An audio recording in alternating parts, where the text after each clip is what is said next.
Book 5 Chapter 6. I looked Benny right in the face. Underneath the grease, he had one of those cherub faces that looked the best when it was smiling. His thinning hair was curly but well kept. Though he kept casting glances back at the green sedan that had caused him so much pain, he was polite and attentive and seemed, to the best of my understanding, very concerned about the missing child. "Yeah, it was me and my boy," he said as Kimberly held the microphone in his face. "We've seen that girl coming around here a lot. She likes looking at the farms and the plants and the trees and the fields. Nice girl, never done anything wrong. And on this day, I remember she looked upset. That's what I told the cops. Normally, she's smiling and skipping like the sun is her best friend, but that day, she was sad, and I could see she had been crying. I wish I had called out to her to see what was wrong. I had no way of knowing, you understand," Benny started to say before the words caught in his throat. He almost got caught up in his emotions.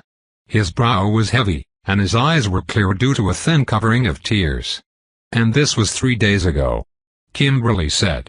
"Right. Yes, ma'am. 3 days. Me and the boy been out in the woods and the fields looking for her. We've been doing our part. She was headed back toward town. I just don't know what could have happened to her. So you've heard it here, a tragedy in Easton Carousel. Tamara Connor remains missing. If you have any information on the missing girl, please call the sheriff's department number on your screen," Kimberly said to the camera. "Citizens of Easton Carousel like Mr. Benjamin Harless are out in droves searching for the missing girl, and hope remains high that she will be found and returned to her mother. This is Kimberly Madison with Carousel News 9. And we're clear," I said.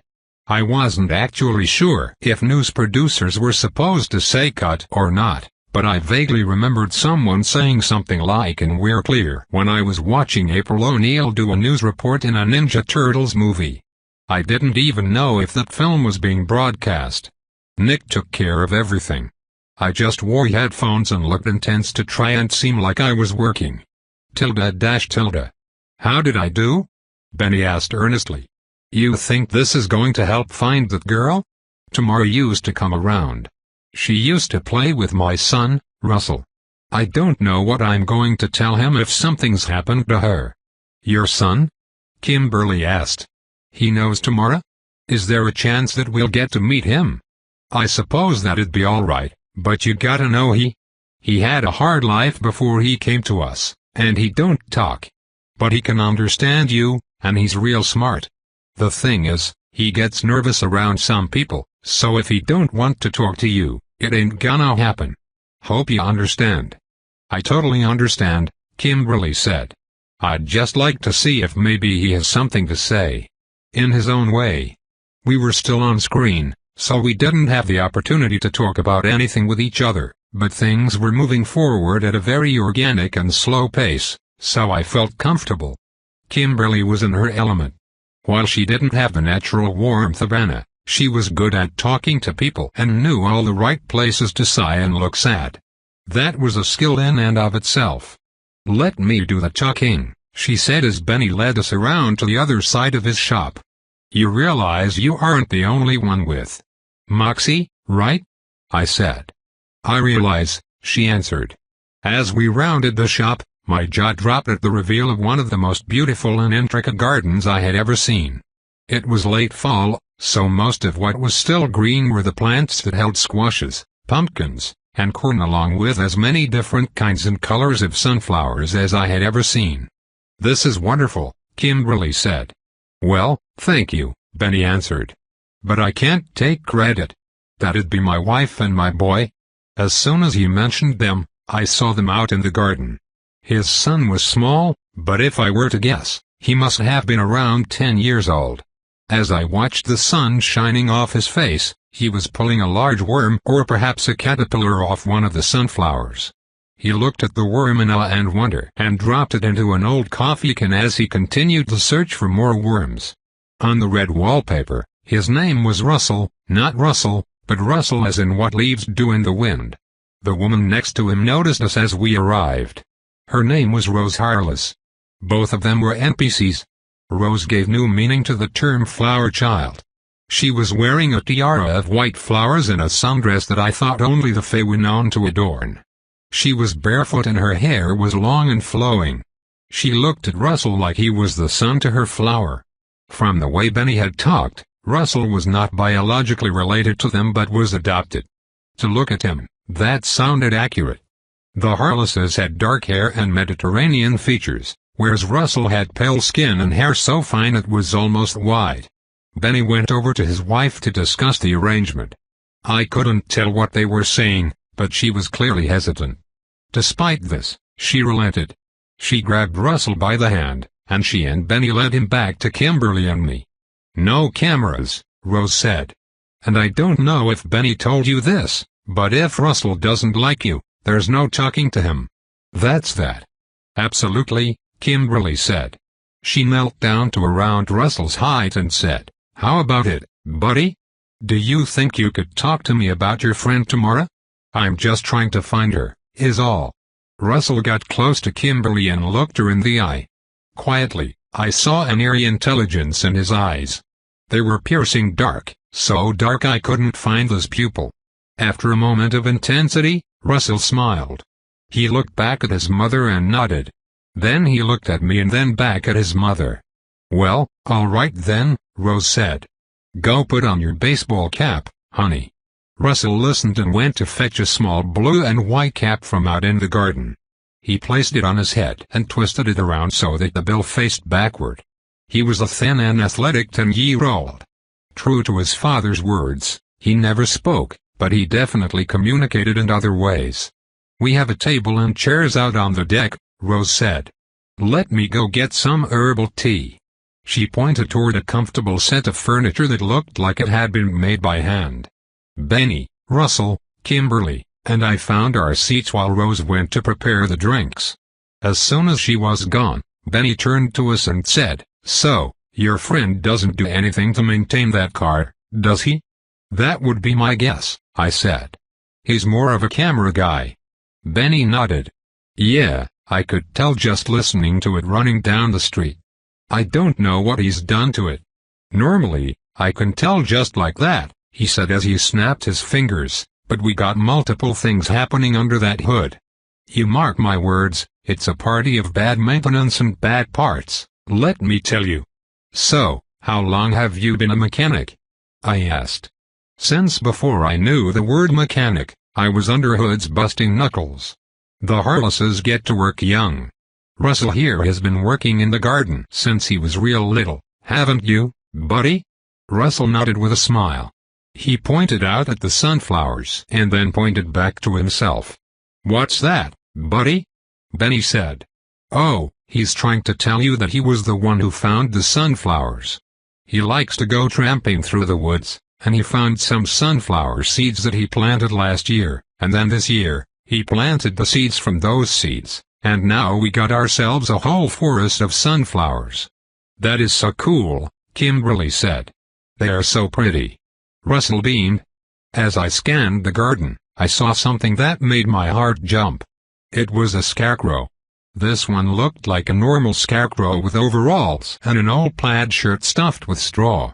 It had no gloves and a name tag. The face, though, the face with its buttons and its little sewn-on hat, was the same scarecrow head that I recognized from Benny the Haunted Scarecrow. It was not sun-bleached or threadbare like I remembered, but it was the same one. This scarecrow did not fly or cut people's heads off. It just hung from a little wooden cross, scaring away crows. __. We talked for an hour or so. Really, we were just glad that he had found a friend. So many of the children around here can be judgmental. Tomorrow was different. They had their own little silent language. She would come over here, and they would play in the fields, and she would help Russell with his work in the garden, Rose said. "Russell has been very upset since we found out she had gone missing," Benny said. "I don't know why they didn't spend time together that day. Normally, she only leaves to get home before dark. I don't know why she left early that day." Russell sat in his seat and looked down at the table. His bottom lip was firmly tucked in between his teeth as he chewed on it, a nervous gesture. "I was just wondering," Kimberly said, "Is there some place that you and tomorrow would go? Maybe a clubhouse, a cave, or a special spot that you would go out to in the woods?" Russell shook his head. "We've actually been all through the area that they would have gone together," Benny explained. "They did have some stomping grounds over near the creek and through the forests and the fields out north, but we didn't find her there. We had a whole search party in that area. No one saw a thing." Trying to talk to Russell was difficult. Part of it was because he was not verbal. Another part was because he just didn't want to tell us everything, or at least that's how his mother, Rose, put it. He was a very secretive boy, and that had nothing to do with his not talking. Rose stared off into the distance, not making eye contact with either of us as she said, "I know my son, and if he knew anything about this girl's disappearance, he would say something. He'd find a way." And so the conversation went on with mostly pleasantries. Kimberly and I hadn't had a chance to make a plan of attack since we had gotten here. We were just talking and trying to dig further. As Russell played in the garden, we continued to talk to Rose. Benny was already waist-deep in Nick's car, trying to fix all that ailed it. "I don't know if this is rude to ask," Kimberly said, "but why exactly doesn't he speak? Does he have autism or some sort of learning disability?" "No, it's fine to ask," Rose said. She looked away from Kimberly as she spoke. "He has what the doctors are calling aphasia voluntaria. The fact is, he should be able to speak, that's what they tell us. The truth is, he came to us when he was 4 or 5 years old. We have no idea what happened to him before that. Doctors think maybe he wasn't exposed to language or, worse, maybe it's some sort of trauma response. One doctor said it was a symptom of severe anxiety. He was tested for all sorts of things like brain damage and autism, and they all came back negative. The truth is, me and Benny prayed for a child for so long. I don't care if he ever talks. Benny says there ain't nothing wrong with him. That some people are just different. I believe it. He is the way he is." Kimberly looked at me. "If we weren't on screen and if we were actually able to leave, we probably would have continued our search elsewhere, but the fact that we were on screen and our car was in pieces meant there was something here for us to learn. There had to be. This may be very personal, but when you say he came to you, does that mean you adopted him, or is he a foster child?" Kimberly asked. Rose wore a blank expression on her face and didn't meet Kimberly's eyes. No, she said. "We found him in the field, naked as the day he was born, covered in mud up to his eyebrows. We don't know where he came from. He was abandoned. No one claimed him, no one reported him missing. We did everything we could to keep him when no one else tried. Like I said, we had always prayed for a child." At that, Rose looked back at Kimberly in the eye and smiled. "Would you like some more tea, dear?" "I would love that," Kimberly said. "Thank you so much." As Rose went inside the old farmhouse, Kimberly started to lean over and whisper something to me, but before she could, we heard a hollering out in the garden and a screaming that sounded like it was coming from a child. We were up and out of our seats and running toward the sound before we even had a chance to speak. As we got closer, we saw what was screaming. It wasn't a child. It was a rabbit. It was caught inside of a metal trap, the kind that an animal might wander into and then get stuck in, a no-kill trap. Russell had picked up the trap and was walking away from the garden while banging on it with a stick. The rabbit screamed and screeched. I had never even heard a rabbit make a noise like that. It was somewhere between a child yelling and a baby screaming. "What the heck is he doing?" I asked. He continued walking the cage toward the road, up past the automotive shop. He banged on it loudly and constantly, terrorizing the poor little rabbit inside.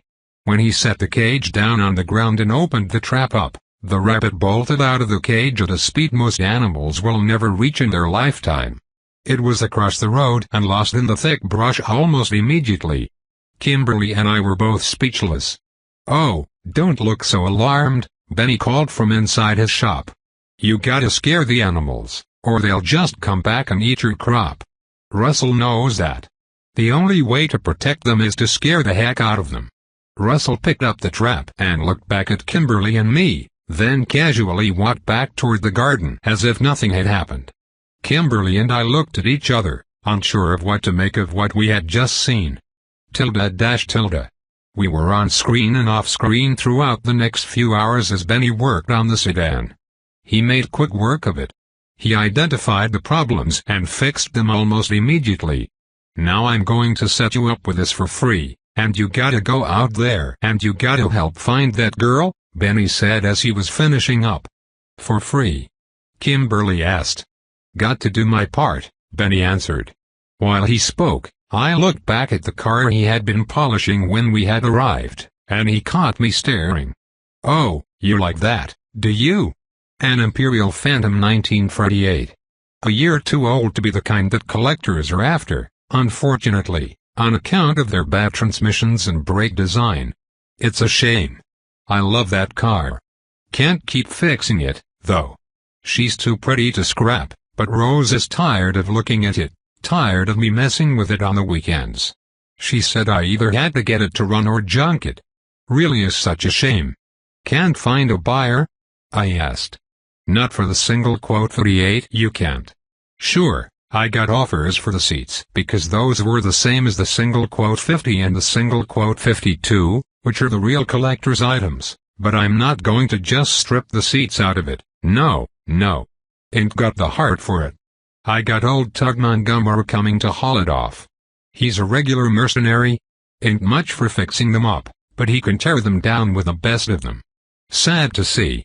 Still shines like new because I take care of my vehicles, he said, eyeing the green sedan and Nick who stood beside it. As we stood there, Kimberly noticed that Russell was staring at her, which she took as an invitation to have a conversation with him that didn't include his overbearing mother. She walked back past the mechanic shop toward the garden, and I followed. Hey, Russell, Kimberly said, is there something you want to tell me? Russell looked down at the ground and then back up at Kimberly. There was clearly something on his mind. You can tell me, Kimberly said. Still, Russell didn't look like he could trust her, but he did look upset. I'll tell you what, Kimberly said. Whatever you have to say to me, I promise I will not judge you, whether it's good or bad. Do you believe me? Russell looked at her. At the moment, his face took on a more ancient visage, a look of wisdom far beyond his years, a look forged by distrust.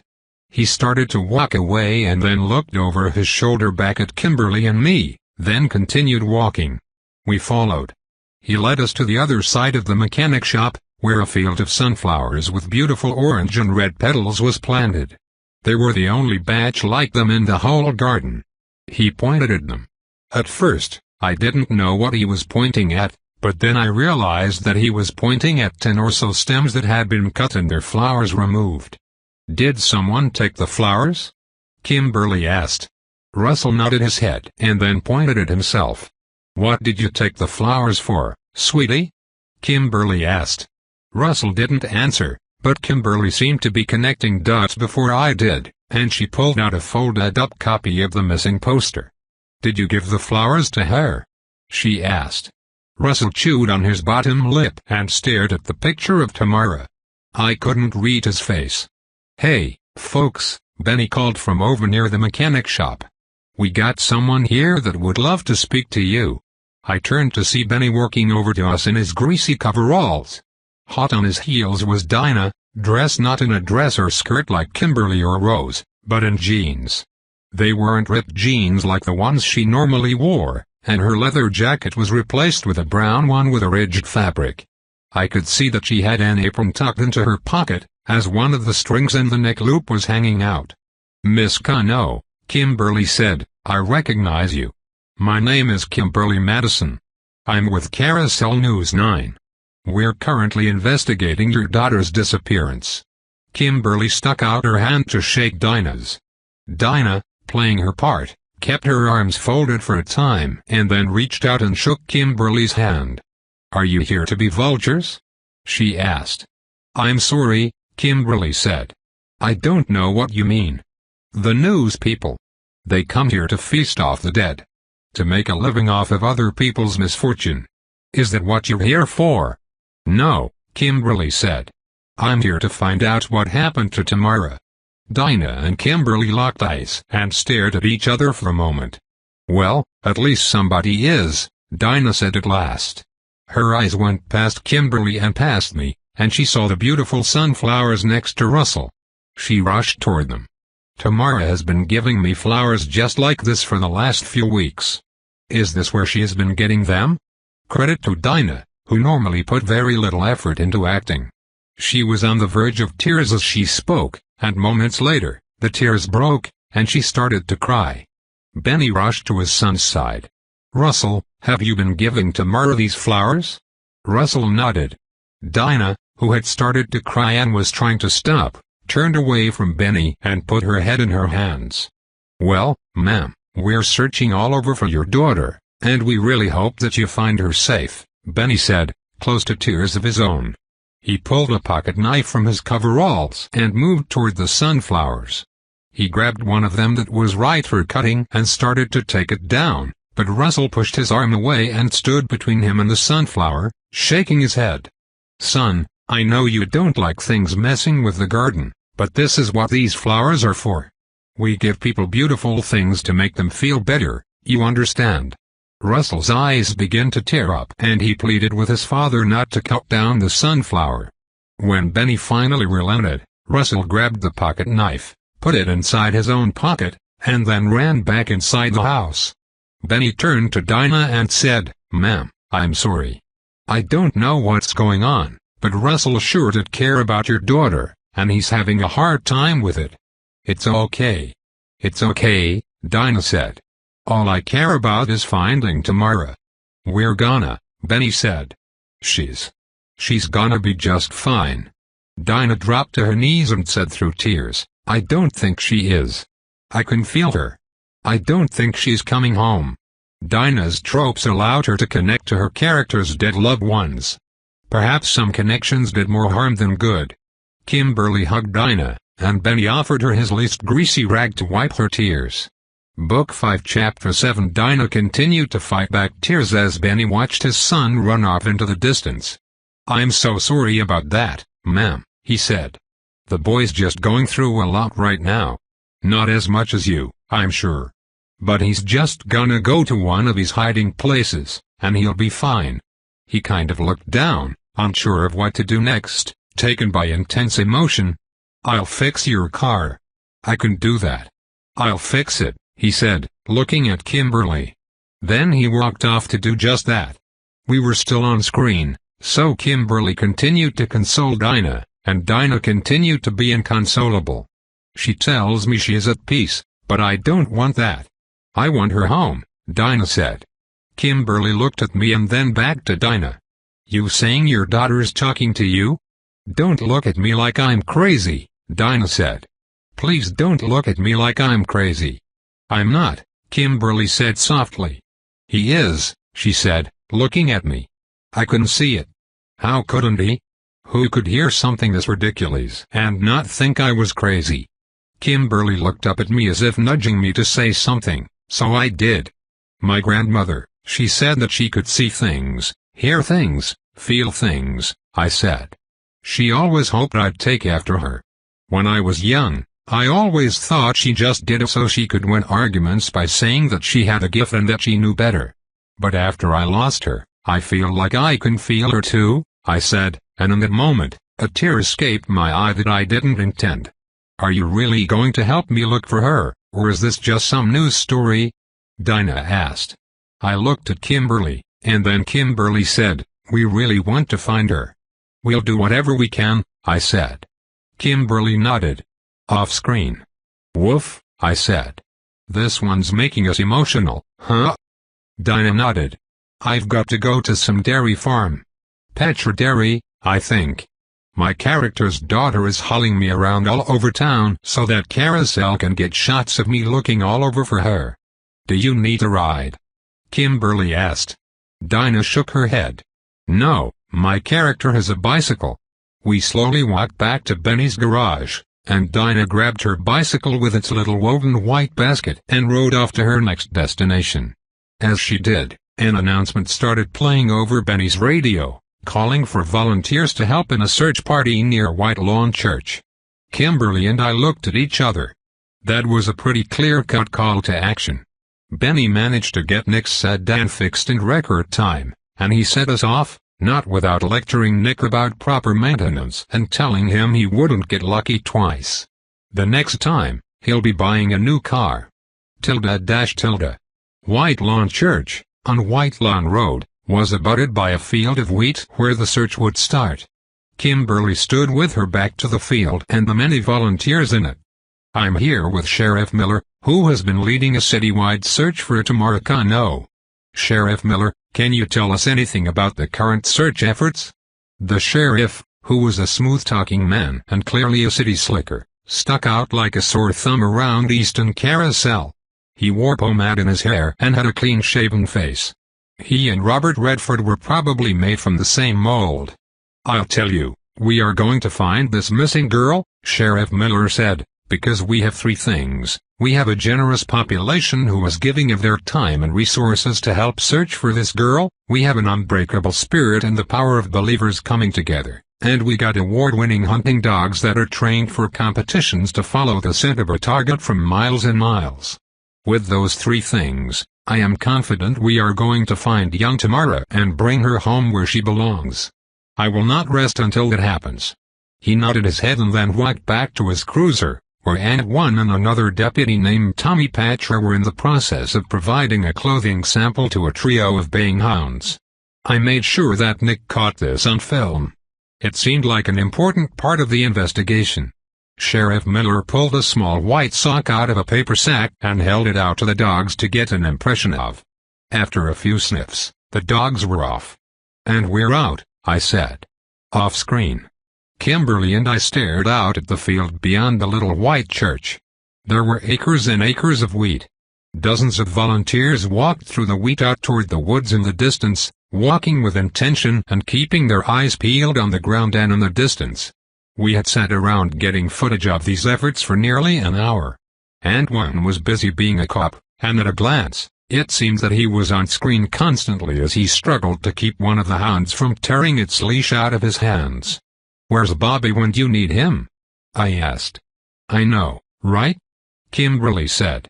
"We finally have a story that actually calls for dogs, and we left him behind." "He's going to be devastated," I said. I looked around. I didn't anticipate that there would be anything worth finding out in the fields in the distance, and if there were, the volunteers would call out. "Let's check out the church," I said. "What do you think?" "Good," Kimberly said. My character didn't wear shoes meant for running in the fields. As we made our way over toward the church, we saw an NPC named Eustace Patcher. Kimberly politely said hello as we passed. He grumbled something that didn't sound friendly. "Excuse me?" Kimberly asked. "You heard me," he said. Neither of us had. We never went on screen, so that interaction couldn't have been too significant, but it was interesting. The man was watching as they trampled the wheat in the field beyond the property line of the church. I had to assume that his bad attitude was related to that. The wheat was frail, and you could see the lines where people had been walking through it. Was that his field? Were those his crops? We went on screen long enough to be filmed walking in the church. That was good. It meant that we were going in the right direction. The church had one room, but it was a large room. Religion was an interesting concept in Carousel. There were plenty of signs that the people of Carousel worshipped some sort of generic monotheistic religion if you only gave a passing glance, but the churches were not Christian churches, though you would be forgiven for assuming they were. As we walked into the church, I was brought back to memories of my younger years being brought to a small, non-denominational church just like this. This church had stained glass windows, though the stories depicted in them did not seem familiar. This was a struggle. I didn't know if we were supposed to see this unique religion as being part of the story or if it was just background. Was it merely decoration? Or was it a cult? Carousel had so many cults. There was a whole section on them in the atlas. I picked up a hymnal. It was filled with songs singing praise, even songs that felt very familiar, but they didn't feel right. They felt off. It's kind of spooky, isn't it? Kimberly said. It is, I agreed. It's sacrilegious, Carousel copying religions just to help fill out a setting. The front of the hymnal just said hymnal, but as I glanced at the book, it almost looked like there should have been more words, as if the real text had been stricken. This might very well have been a real religion once, but it had been turned into a prop. Spooky indeed. On screen. Check this out, Kimberly said. She pointed to something that looked like it might have been an altar. In fact, it was the only thing in the church that actually looked like it wasn't meant to be generic. What would you say this is? Kimberly asked. A shrine, maybe, I said. There was a picture of a man and a woman. It was an old picture. 19th century old. Below it was a little placard that said, Aurelius and Mavis Patcher. On the flat surface under that were candles, flowers, and little glass ornaments. One of the candles was lit. There was an inscription below the names on the placard that read, In family we find purpose. Interesting, I said. These Patchers seem to be everywhere, huh? Small town like this, Kimberly said. Wouldn't be surprised if everyone was related. After a few more moments of looking around, we went off-screen. When we returned outside, we found that the dogs had been yanking Aunt Juan and the other deputies around in circles. They didn't find a hit, Aunt Juan told us over his shoulder as he saw us watching. It was a shame. The sun was going down, and people were leaving the search. It was a failure. Keep your chin up, the sheriff said to the people as they left. We are going to find her. No news is good news, he added. As we went back to the car, we found Nick there waiting on us, saying that he couldn't wait for us to get back to our place. It was supposed to be nice. And it was nice. It was a large white plantation-style house that had been turned into a boarding house called Miss Moreland's boarding house. Obviously, it was owned by Miss Moreland, and when we saw her, that was all that was on the red wallpaper, leading me to believe that her first name actually was Miss. She didn't say much, but she definitely eyeballed us as she showed us to our rooms. Kimberly got the attic suite, which was a large room with lots of space. Miss Moreland was very clear that Nick and I were not to stay the night in that room because she didn't want the appearance of impropriety in her boarding house. I wasn't going to argue with her. She was a thin woman who wore clothes that were 70 years too old for the 1960s. She might look more like a ghost walking through these halls than a living proprietor. She called herself the lady of the house, and that she was. Breakfast will be served at 7 o'clock, no sooner or later, she said as she walked away from Kimberly's room, intentionally leaving the door open. Very nice digs, I said. It's a beautiful house, Kimberly agreed. A boarding house? I've never heard of that. It's like we are staying in a really nice bed and breakfast. I agreed, though I suspected that in a different storyline, this B&B might be a little bit scarier. The house was very nice but also very dated. Antique decor that looked like new was not something out of the ordinary for Carousel, but this place really felt like it was lost in time. I lay on one of Kimberly's couches and watched the first batch of raw footage that I was given from the dailies. It was incredibly dull. All of the footage could potentially end up in the final cut of the film, but that didn't mean it was interesting. It was unedited, and I felt like I was back watching security cameras in Subject of Inquiry. Most of the clips didn't seem to contain much information, so I skipped between them just by thinking about it. I found a clip that included Dinah talking to Deputy Patcher.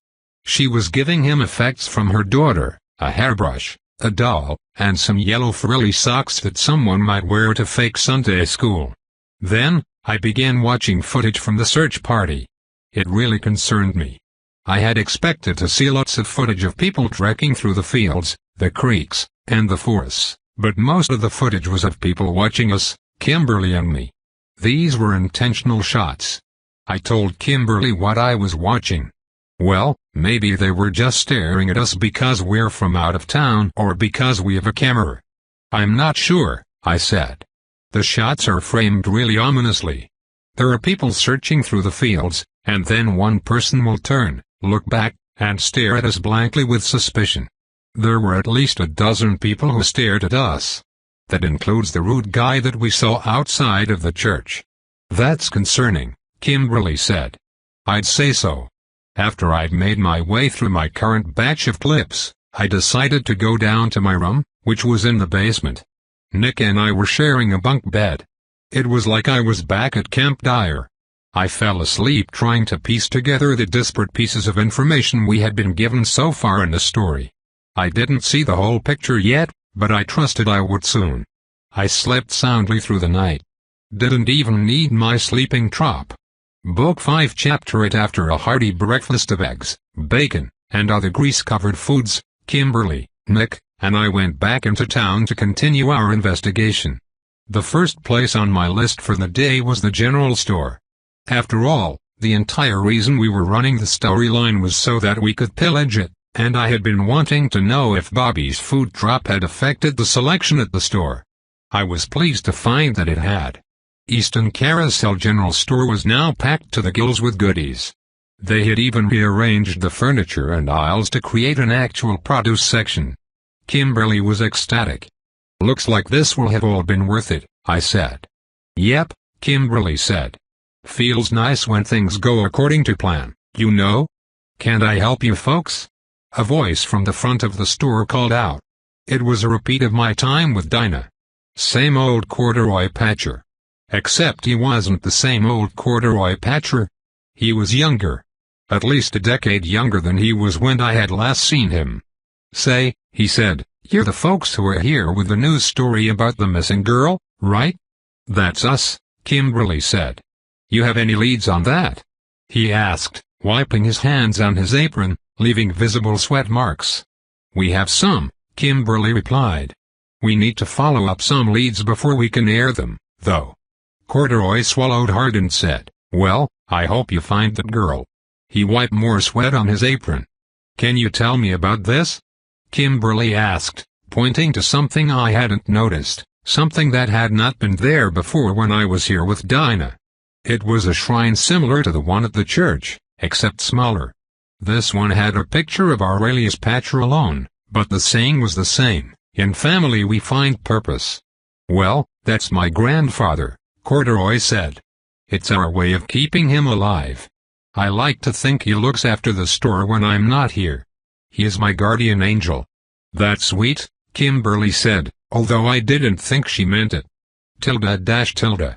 After we left the general store, our next stop was the gas station down the road. At that point, we were just looking for NPCs to talk to and try to get some perspective on the things we've been seeing around town. It turned out that the owner of the gas station was Dinah's character's uncle. Her out-of-town cousin Trop had made her related to one of the NPCs in Easton Carousel to help tie her to the story. We just happened to stumble upon him. Small world. On screen. He was an older man bound to a wheelchair. His name on the red wallpaper was Baron Kano. His spirit was strong, and when he realized who Kimberly was, he asked loudly, "Is there any news? Have they found my grandniece?" "I'm sorry," Kimberly said. "We haven't found anything yet." The man looked down at the ground and suppressed tears. "I don't know what I'm gonna do if that poor child isn't found. I don't know what Dinah's gonna do." He wheeled himself around behind a bar with a flat-top grill and an assortment of foodstuffs. As we stood in the gas station, a man came in I recognized as an employee from his uniform. "Anything else you want me to do?" the NPC asked. His name was Woody Patcher on the red wallpaper. He must have been in his mid to late 20s. He wore a permanent grin. "Ain't you that news lady who's out here making a spectacle?" he asked. "We're trying to help find a missing child," Kimberly said. "You ask me, that kid is dead," he said. "And what makes you say that?" Kimberly asked. "It's been 4 days," he said. "It's just common sense.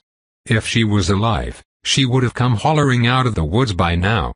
No, I think she's dead." "Good Lord, Woody," Baron said. "That's my grandniece you're talking about." As if just realizing how rude he was being, Woody said, well, you see that it's always possible that she's still alive." He wiped his nose with his thumb. "You know, I bet what happened is that the father came and that this is just a domestic issue. I have friends in the city who had a similar thing happen. They say it's always the parents. He wiped his nose again with his thumb.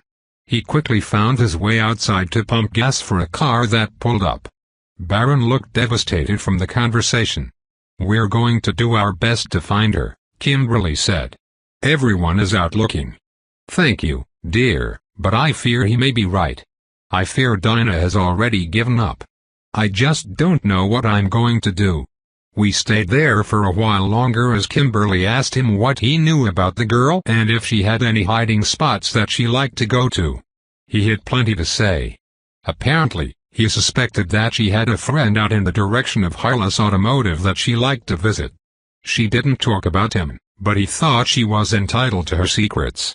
He urged us to go seek out that friend. Of course, we knew that she had a friend out there. Kimberly thanked him for his help, and we walked out of the store. As we did, Woody Patcher said, "You know, this town can't handle something like this. We got crops rotting in the fields while we're searching for some girl that's probably already dead. Ain't that something to think about?" Kimberly eyed him down as we walked away, but said nothing. Off-screen, we didn't have any leads. What we did have was a large wooden sign posted near the gas station, telling people that the farmers' market would be closing early so that the workers could help with the search. It also helpfully included an arrow pointing us in the direction of the market. Taking that as a sign, we decided to follow it. That arrow led us to another arrow, which led us to a third arrow, which finally led us to the farmers' market. It was a large structure, a roof without walls, lined with booths. The whole thing was made from large pieces of timber. It smelled like earth, flowers, and overripe tomatoes. There were a few main entrances into the structure. Each booth was along a wall, and the person running the booth usually had a car, truck, or even tractor pulled up to the backside of their booth that they had used to bring their things to the market that day. As we walked through the market, we went on screen.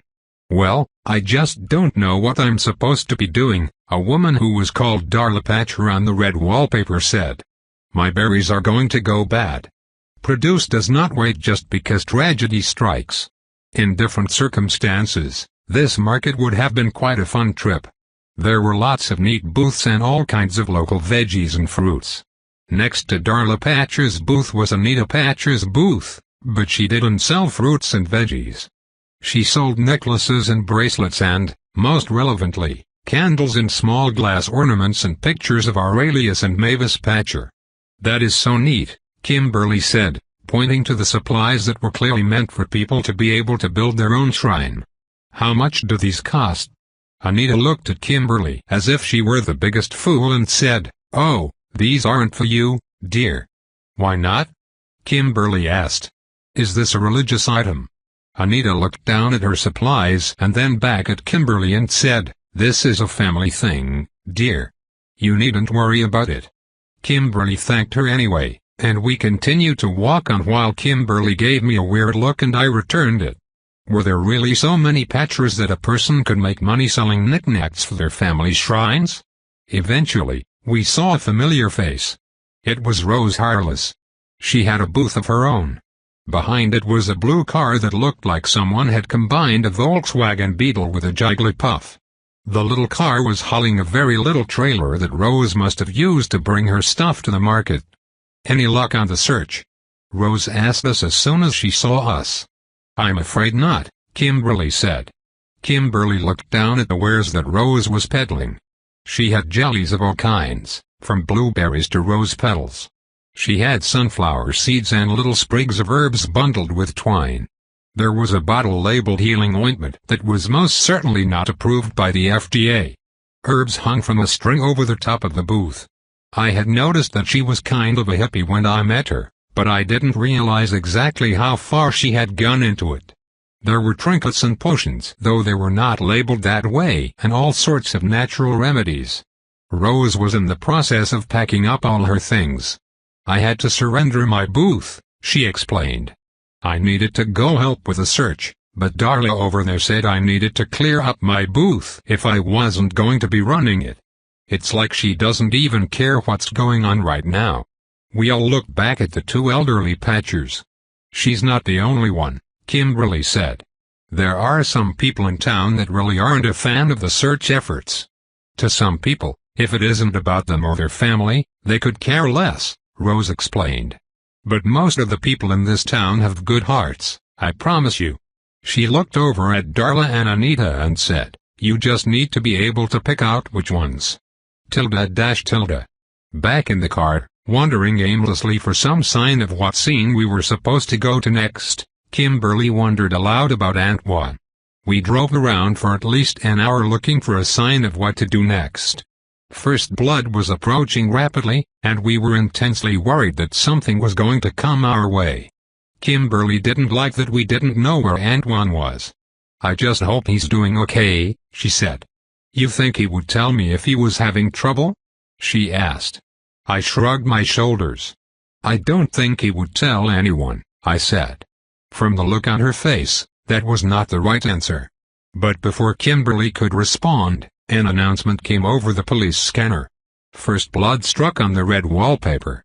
Whatever happened had done so without any concern for us. The scanner blared. "I need all available units at Harless Automotive. There's been an incident," the dispatcher called out.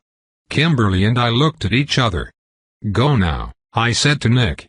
He made a rapid course correction in the direction of Harless Automotive. "He's going to be fine, Kimberly," I said. "His problems are just another problem to solve. We're gonna do it." I had hoped that this might soothe her worries, but I didn't think I succeeded. As we arrived, the sounds of sirens gave way to the sounds of Rose Harless crying hysterically on the porch of her house. Her blue car was parked next to the house. Police cars, an ambulance, and even a fire truck were crowded around the Harless Automotive parking lot. Wherever Russell was, I couldn't say. There was a crowd of people, and from what we knew about him, he was probably hiding from them. Antoine was in the midst of everything, directing people around and trying to bring order to the chaos. There was a tow truck in front of Benny's garage, and hanging from its hook, being towed up onto the bed of the truck, was Benny's Imperial Phantom, the car he loved, but that was a hopeless repair case. The front end was dented, and there was an ugly red stain across it. We got out of the car as Nick rushed to set up the camera. "You are the last thing we need," someone yelled from the distance. It was Deputy Tommy Patcher. "We have no need for you sensationalizing an accident like this." "We're only here for the story," Kimberly said. "There is no story," he said. "If you take that camera out, I'm going to smash it in the road." Nick looked at us, and we nodded. He started putting the camera back in its case. Tommy Patcher left us after that. We quickly found our way over to Antoine. He waved us over. On screen. "Deputy Stone," Kimberly said. "Can you tell us what's happening here?" Antoine looked over at her. This was the first time their characters had met. He nodded and said, "There's been an accident. It looks like the lift malfunctioned, and the car Mr. Harless was working on fell down and crushed him." "It just fell and crushed him?" I asked. "From the looks of things," Antoine said, "his poor wife was the one that found him and called it in." "Can we take a look?" Kimberly asked. We were on screen, so Antoine actually had a tough time answering. He wasn't sure what his character would do. "Look," I said, "we're here to help. We just spoke to this man. We'd like to see what happened. This is completely off the record. There's no one in there. Just let us have a quick look around." "Please," Kimberly said. "Something is going on here. Doesn't this feel like an awful big coincidence to you? A girl goes missing from here, and now a mysterious death?" Antoine looked at us and then looked back at the other deputies and said, "Make it quick. Follow me." He waved us through some police tape and into Benny's garage. A white sheet covered what had once been Benny Harless. It was a mess, and everything was soaked in red. "We just saw him yesterday," Kimberly said. "This is so strange." "It appears to have been a case of bad luck," Antoine said. "The only wounds that we can find from a preliminary search were those inflicted by the car. I don't know what kind of story you're thinking is here, but by all accounts, this looks like an accident. Can we look around?" I asked. "Be my guest," Ant-Man said, "but be quick. Don't touch anything." Given our time constraints, my mind immediately went to finding clues in the form of text. In a garage, the only text-based clues were the row of tickets pinned to a corkboard near the entrance to the office. They looked very conspicuous. I walked over there immediately, and Kimberly followed. There was a row of them, 7 in all. The first 6 had the word "complete" written on them in pencil. They had their cost totals already added up, ready for the customer to come get their car.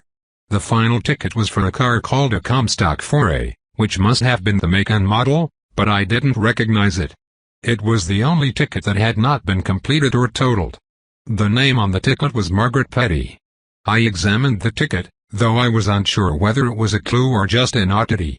It stuck out, the only one different from the others. "Do you really think he could have been killed by accident?" Kimberly asked me. "Right now, I'm not feeling like it was an accident, but I couldn't say why he would be killed," I said. "But didn't he say he was about to junk that car, that he had given up on fixing it? What's it doing back on the lift?" "He did," Kimberly said, "but that's not going to convince anyone of anything. They'll just think that he decided to tinker with it again." "He may have," I said. "Let's check out the lift." We quickly walked back to the area where Benny's body lay covered. The lift was composed of 2 upright beams with a hydraulic motor. Each beam had 2 arms designed to go under the vehicle. "There's hydraulic fluid all over the floor," I said. "Some of this red stuff isn't blood." In fact, most of the red stuff wasn't blood. Either the hydraulics failed rapidly, or someone tampered with it to cause an accident or a fake one. But why? __. We investigated as much as we could, but we were not the right archetypes to be able to find much in a crime scene like that. Kimberly was designed to talk to people, and I was designed to talk about movies, neither of which was helpful in that instance. Outside, an NPC named Tug Montgomery was operating the tow truck. He was just finishing up when we came out of the garage. Tug was an odd-looking man. He was balding, but his hair was still long. He wore overalls and a jean jacket but no shirt. He had a red handkerchief tied around his neck and another sticking out of his pocket that he regularly grabbed and wiped his forehead with. His hair was gray, and his face looked like it had been around to see the dawn of the earth. "It's a damn shame," Tug said as he wiped sweat off his forehead. He loved this car. He would hate to see it ruined like this.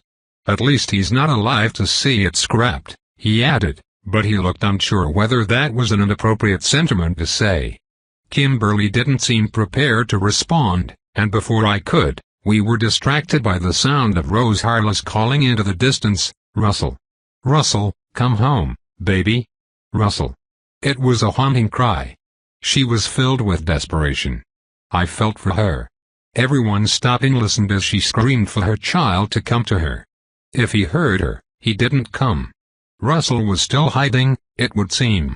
As I looked around for signs of the boy, instead, I saw the garden in the back. The sunflowers were different. They were drooping, as if they, too, were in mourning. They drooped so low that even from the front of the garage near the road, I could see the scarecrow, hanging from its perch, watching us all. Book 5 Chapter 9 As we drove back to the boarding house, we discussed our plans for the future. We had suspects to question. We could see a line of attack to get to the bottom of this mystery, even if we couldn't see all the pieces at once. Mighty Hazatel had been working on overdrive and had given us several clear leads, even if it didn't flat out give us the truth. The murder of Benny Harless was a massive clue to what this story was about, even if we hadn't worked it out yet. Our spirits were high when we walked through the door. They didn't stay that way. On screen. "You have a message from your boss in the city," Miss Moreland said as soon as we were inside the house.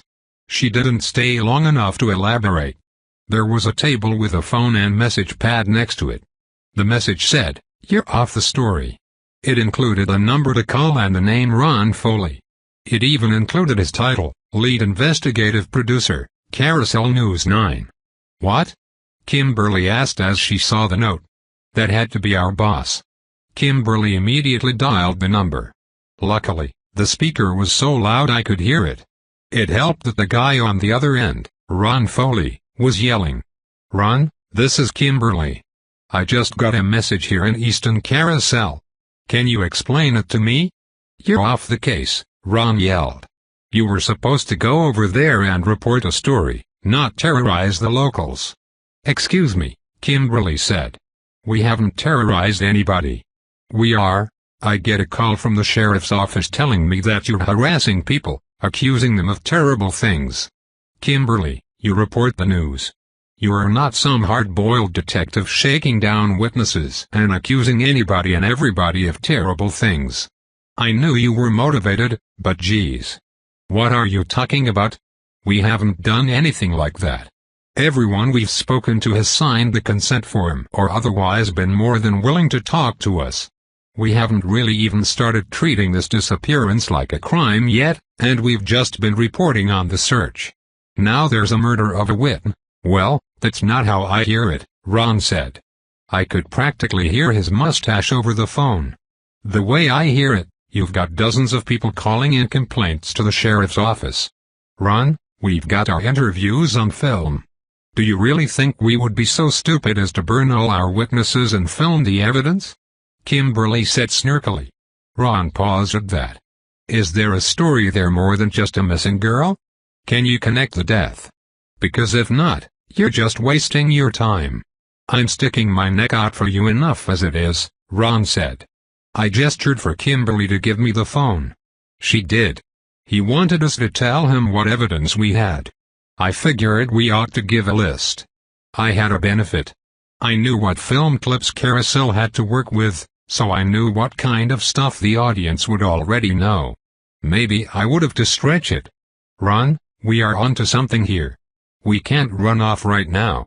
We have good evidence on film that throws the sheriff's department into question. The mother told us she gave a deputy patrol a pair of yellow socks so that the hounds could get a scent, but we have on film them using white socks. We don't know where those socks came from, but this is suspicious, Ron. We're getting all kinds of suspicious characters in this town, and I think half of the people we are talking to know something, and I think that with a little bit more time, we can get them to talk." Ron paused again. "Sounds like you ought to get over to the sheriff's office," Ron said. "Freedom of the press or not, without support from the local police, you're gonna have a hard time getting anything done. Figure out what's going on over there." I handed the phone back to Kimberly. He hung up on his end, and Kimberly followed with hers. She looked like she was going to slam the receiver down, but at the last moment, she must have remembered her manners. Instead, she sat silently, turned to me, and said, "Heads are about to roll." Off-screen. On-screen. Sheriff Jonathan Miller looked happy to see us as we walked into his office at the sheriff's department. I didn't know if he was happy to see us so that he could gloat about getting us taken off the case or what. His office was at the center of a larger room. The walls were glass so that we could see the goings-on of the station in every direction. It was busy. Lots of support staff were running about. That made sense. A missing child and a mysterious death would run a small operation like this through the paces. He gestured for us to take a seat in front of his desk. Instead of sitting in his own chair, he sat on his desk, clearing out a spot for himself and looking down at us. "How'd my interview look? Have you seen the tape?" he asked. Kimberly looked at me and then back at him and said, "We haven't had time to review things, but I'm sure it was a good shot." "Well, good. We gotta get as many eyeballs on this thing as possible, and I really appreciate your work. It can be really hard to get any type of press down here, even with a missing girl. Seems our town has a bad reputation with reporters, but I couldn't say why." Kimberly eyeballed him curiously. "Sheriff Miller, we just got a call from our boss back in Carousel proper, and he says that you've been receiving all kinds of complaints about us and that you have demanded we leave town because we are harassing citizens. Can you tell us about that? Because that doesn't really sound like you're glad we're here." The sheriff was taken aback. "I haven't received any calls complaining about you two," he said, "and I certainly didn't try to get the only reporters who give a damn about this little girl to leave town. Your boss told you that I said that? He was very clear about it and very upset with us. Sheriff Miller got serious really fast and looked up, staring around his office, taking a peek at all his underlings through his glass walls. Well, I'll tell you, small-town police work can be a pain. While he was indignant, suddenly, it didn't seem like he was so surprised. What it sounds like, he said, is that we've got some sort of pranker impersonator. If you need me to talk to your boss, I can do so right now. Thank you, Kimberly said. She pulled out the note that had his phone number on it. Off-screen. As Sheriff Miller called our boss to tell him the truth, Kimberly noticed that Ant One was sitting at a desk not far from the sheriff's, and he was staring at us as if trying to get our attention. Since we were off-screen, we didn't see any problem in slipping away from the sheriff while he was on the phone. We paid him a visit. I've done some digging, Ant One said. I've been talking to the secretaries. The phone number for Harless Automotive called the sheriff's station asking for Sheriff Miller not more than an hour before his body was found. They directed it on through. I don't know what the conversation was about or if he ever picked up, but I find that suspicious. I asked the sheriff about it, and he said he didn't talk to anyone from Harless Automotive. Benny or someone else using Benny's phone called the sheriff. That was interesting. Good work, I said. Ant One nodded. These people are so odd. They like me because I'm a local hero and I was born here, but they treat Sheriff Miller like he is a town idiot because he's only been here for 10 years. He was appointed by the Greater Carousel City Council, not by a local election, and that's causing some grumbling. They still talk about it like it just happened a decade later. Yeah, we get the sense that they are not really hot on outsiders, Kimberly said. We're getting all kinds of strange looks. She shifted her tone to something softer. Are you doing okay? Is everything all right? I'm fine, Ant One said. I see you found one of our best and brightest, Sheriff Miller said from behind us. He had finished his call with our boss. Deputy Stone here managed to capture a fugitive from justice from Carousel proper when he was passing through town. Old-fashioned shootout and everything. He's a regular Old West gunslinger. He patted Ant One on the back. It's not all that, Ant One said. I was just at the right place at the right time. I couldn't help but giggle. Ant One had a trop called Everyone Loves a Winner, which guaranteed that his character would be coming off of a really big success whenever the story started. It was supposed to be a good conversation starter and endear him to the locals. Looked like it might have been working. I just wish that I could find this girl, Ant One said. Don't we all, Sheriff Miller said. He looked at Kimberly. I called your boss. I cleared things up. You're free to continue working, the sheriff said. He left us and went about his day. We sat there talking to Ant One and getting caught up on his end. We were all confused about when the haunted scarecrow, or any enemy, would finally show up. While we discussed this, the sheriff came back and said, Now, we're about to close down shop here, but there is an emergency town hall meeting about this very matter. I suppose the council is finally getting up off their butts to help, but they wouldn't tell me that, would they? As we went to leave, I noticed another deputy sitting at his desk staring at us. It was Tommy Patcher, the same Tommy Patcher who had taken the clothing samples from Dinah. He didn't look happy to see us, but when he noticed me looking, he smiled. On his desk was a small altar that included a picture of the Patcher ancestors along with a candle. The candle was lit. On screen. I had never seen a building that lived up to its name as well as the town hall in Easton Carousel. It was at the center of town, and it was one huge hall. There was nothing much more to it. There weren't even chairs. Everyone stood around, waiting to see what we were there to learn. There were roughly 150 townsfolk. They came from every walk of rural life that I could expect. Farmers, hunters, and homemakers alike clamored to find out what news they had been gathered for. Kimberly and Ant One stood next to me as we observed the crowds. Nick was filming. There sure are a lot of Patchers in this town, Kimberly said. She wasn't wrong. At least a fifth of the room was named Patcher on the red wallpaper. Corduroy Patcher from the general store was there, as was Woody Patcher from the gas station and even Eustace Patcher, who had grumbled something rude at Kimberly. There were husbands, wives, and even older children all crowded together, waiting for the news. They all spread like the Red Sea when a man named Jeffrey Fields and his wife, Della, arrived on screen. From the look of it, they were like Eastern Carousel royalty. Jeffrey had a stern, uncomfortable look on his face that never left. He was a solid, slow-moving man. His hair was gray and combed neatly.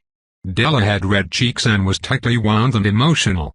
She walked unevenly and clung to her husband as if he were holding her up. She was in her late 20s or early 30s. I couldn't tell. She was very pretty, a regular small-town princess. As we watched, a group of 3 women came and stood in front and to the left of us. They were normal NPCs, and they were doing normal NPC things. They started to whisper. "The Queen is making an appearance," one of them said. "You can tell she doesn't want to be here, not in little old Eastern Carousel," another added. "I hear her husband came into a lot of money not too many years ago. She can't stand to be around us country bumpkins anymore.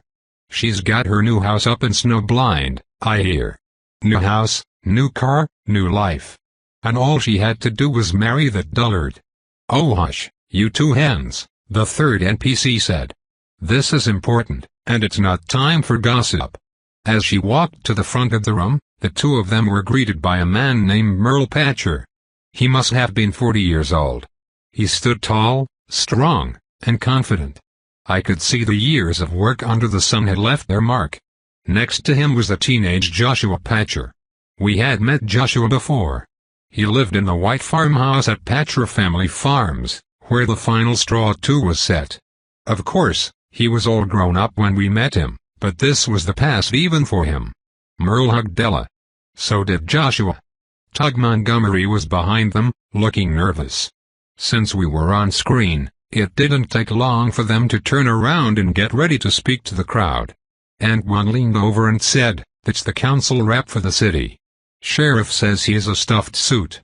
Jeffrey Fields held up his hands and said, "All right folks, thank you for coming out to meet me today. We have a great turnout, and I'm just gonna get this out here. I don't want to take more of your time than we need to." Then he broke into what was clearly a prepared speech. "I stand before you with a heavy heart. With this week's events, I am deeply moved by the tireless efforts and unwavering dedication you have shown in the search for young Tamara Kano. Our community has come together in an extraordinary way, displaying resilience, compassion, and a collective hope that has been truly inspiring. Your actions have demonstrated the strength and unity of Eastern Carousel, and for that, I am profoundly grateful." People applauded nervously. However, it is time we took into account some hard truths. We have searched for 4 days. 4 long days. Prospects are not good. He paused because a lot of NPCs started to whisper in shock at the direction his speech was going. "Look, people, our crops are ready for harvest, and right now, the Weather Service is suddenly predicting a surprise frost. Our livelihoods are at risk. This search, while noble, cannot last forever. At this point, the experts I've spoken to tell us to prepare for the worst. After careful consideration and consultation with the search teams and local authorities, I must deliver some difficult news. It is time for us to face a harsh reality and call off the search." Some people clapped, and some people called out in righteous indignation, condemning the decision. He raised his voice so that he could be heard above them all. "We must begin the painful process of healing and look to the immediate needs of our community. While this decision is heartbreaking, we need to focus on the tasks at hand, keeping Tamara and her family in our hearts. Let us honor Tamara by supporting one another and ensuring our town continues to thrive. Della and I share your grief and are committed to navigating this hardship together. Let us move forward, not forgetting Tamara but honoring her by keeping our community strong and united. Thank you for your—" Someone yelled out a curse word, interrupting him. Understanding. People were not happy. Most of the townspeople who had come did not support this. At the same time, some applauded his decision, notably the Patchers, who were quickly moving from lead suspect to obvious suspects. From the back of the town hall, I heard screaming. "You're canceling the search!" Dinah yelled over the fervor. "You called everybody here to cancel the search, and you didn't even invite me to tell me that you were giving up on finding my daughter?" The room went silent. Most of the townspeople were absolutely disgusted to find out that Dinah had not been included. "Ma'am," Jeffrey Fields said, "we all feel for your daughter, but we have to make sure that our lives moves forward here in Easton Carousel. We cannot pause time just for one person." "You bastard!" she screamed. "Why would you want to cancel the search now? Sounds to me like the only people that would want the search to be over are people that have something to hide." Oh, I thought immediately. That accusation might accelerate the story. On second thought, I didn't mind that. "Who am I supposed to be filming?" Nick said, whispering in my ear. I had almost forgotten he was filming. At first, I was tempted to tell him just to do his best, but then I thought better of it. "Film the Patchers," I said. "Over there behind the council Republican, keep the film on him and them." I wanted to record their reactions. Dinah continued to rant, but it became clear that Carousel had gotten enough footage because we went off-screen not long after. Dinah was up and she there at the end. It was a great performance. After the town hall meeting, the four of us got together and shared information. We were all suspicious of the Patchers to the point that we had basically concluded that they were guilty in this somehow. We just didn't know the details. And where was the magic scarecrow? As we walked back into the boarding house, we discussed our plan of attack and how we would narrow down our suspects and find out what was going on. I stupidly went on about my theory that the Patchers were getting nervous and that soon they would start attacking us. I was wrong about that one. On screen. "You have another message," Miss Moreland said as we walked through the door. A chill ran through us. This could not be good. The message pad had a simple message: "You're off the story, for real." This again? Kimberly immediately called the number, and even though it was late at night, Ron Foley answered. "What is happening?" Kimberly asked. "We already cleared this up with the sheriff. We haven't been getting complaints." "Kimberly," Ron said, "this isn't coming from the local PD. Our bosses are sending down the message. The station's owner called me himself. There's nothing I can do about it. It would seem that he got a request personally from the city council. Something about the town needing to heal and harvest their crops, yada yada yada." Kimberly started to say, "We are never going to leave. We are going to get to the bottom of this whether you're paying us to or not." But by the time she started to speak, we were off screen. Everything was dark suddenly, and all I could see were the words, 10 years later. I opened my eyes, and I was in an office building on a high-rise. Glancing out the window, I saw Carousel proper. All around me were people wearing 1970s attire and carrying papers around. There was a logo for Carousel News 9. Before I could explore much, a young woman walked up to me and handed me a file. "You said you wanted everything out of Easton Carousel that was related to the disappearance of Tamara Kano or any major crimes. Is that still in effect?" "That's right," I said. "Anything out of Easton Carousel." I grabbed the file folder. The year at the top was 1976. The information she had given me was a hot wire out of Easton Carousel. There had been 2 murders that day. A sheriff, Thomas Patcher, and a civilian named Tug Montgomery were now dead. They had been beheaded. Tobe continued. "Thanks for listening.